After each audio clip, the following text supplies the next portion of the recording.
కొమ్మలుడిగి చెమ్మగిల్లిన తరువు గుండెను తడిమి చూశాను. నేల రాలిన పూల గొంతుల ఆత్మగీతం ఆలపించాను. నేల రాలిన పూల గొంతుల ఆత్మగీతం ఆలకించాను. మోగబోయిన వేలకగముల వేదనంతా తరచి చూశాను.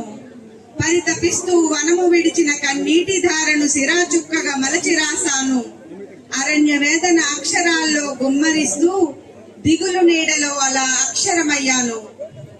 ఒరిగిన తరుల ఆర్తనాదాలు, రెక్కలు తెగిన గువ్వల గోడు, ఉస్సూరనిన వృక్షరాజములు, గూడు చెదిరిన పక్షి కూనలు, కనులు తెరువని గుడ్లు సైతం నేల కొరిగిన మోగవేదన.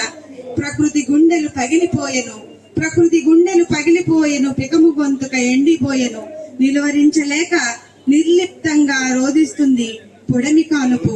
కలచి వేసిన కాన విలాపం కవనమవుతూ కరిగిపోతూ, కలచి వేసిన కాన విలాపం కవనమవుతూ కరిగిపోతూ, ఆక్రోశిస్తూ ప్రశ్నలనైతే సంధిస్తుంది నా కలం. అడవి నిద్రలోకి జారుకున్నప్పుడు అమానుషంగా దాడి చేసిందెవరు? అనగనగా ఒక అడవిలో ఆ ఉదయం ఎందుకు గుండెలవిసేలా రోధిస్తుంది. ధన్యవాదాలు.